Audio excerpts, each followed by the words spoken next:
دوستان سلام، امیدوارم که روزگارتون به نیکی باشه و هر آنچه که براتون خیره پیش بیاد. یه چیزی رو، یه شرایطی رو تصور بکنید که بسیار ملموسه و اونم که معمولا همه ما وقتی که با کارت آبرمون میخوایم پول برداشت کنیم باید تو حسابمون یه مقداری پول باشه.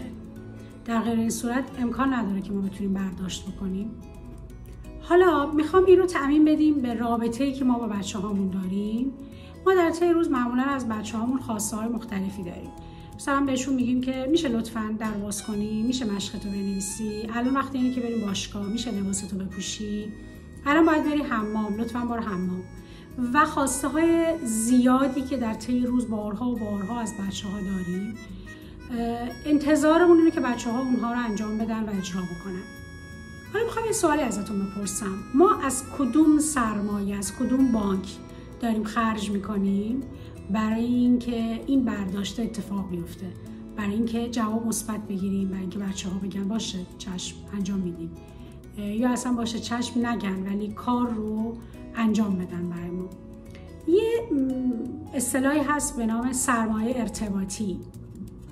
ما بر اساس اون با بچه‌هامون ارتباط داریم، ازشون درخواستی داریم و انتظار داریم که اون درخواست ما رو پاسخ مثبت بدن. این سرمایه ارتباطی چجوری شکل میگیره و ما چجوری میتونیم این سرمایه رو بزرگتر بکنیم و راحت‌تر درخواستامون از بچه‌ها داشته باشیم و انتظار و پاسخ مثبت؟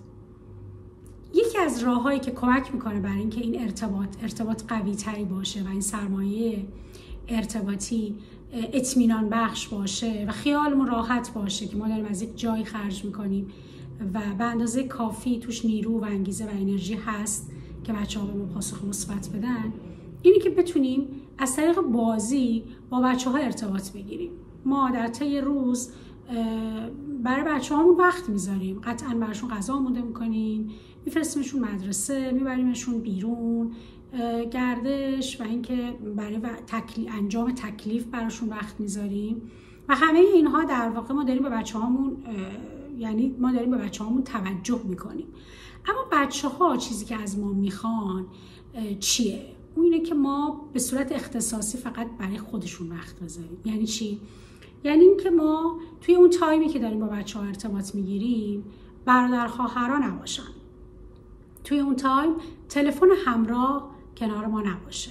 توی اون تایم مرتب به غذا سر نزنیم، منتظر تماسی نباشیم و همه حواسمون به این باشه که با بچه میخوایم ارتباط بگیریم و این تایم 10 دقیقه یا 1 روبی که در طی روز میخوایم صرف بکنیم که بهش میگن زمان کیفی، وقت کیفی، که برای اون سرمایه ارتباطی بسیار حیاتیه، کمک میکنه برای اینکه بچه‌ها بتونن راحت‌تر با ما ارتباط بگیرن، برای اینکه به خواسته های ما راحت‌تر پاسخ بدن.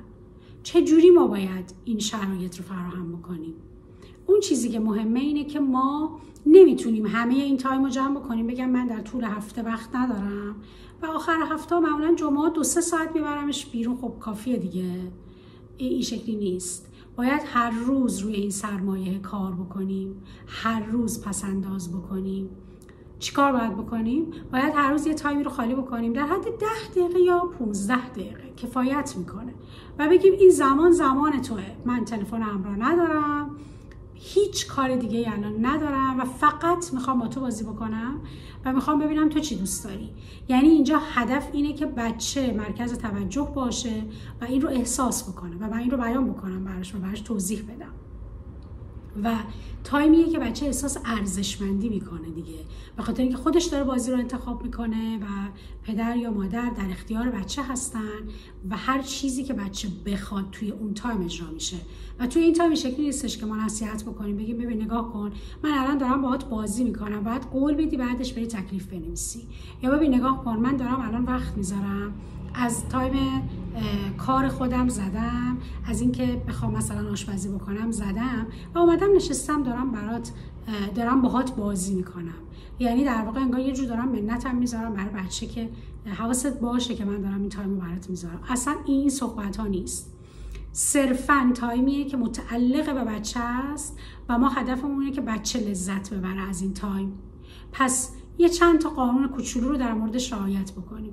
یه تایم رو در نظر بگیریم، یه تایم 10 دقیقه یا 1 ربع رو، و مسئله بعدی اینه که باید بازی باشه که خود بچه انتخاب میکنه. توی اون تایم تلفن همراه، آشپزی، حرف زدن با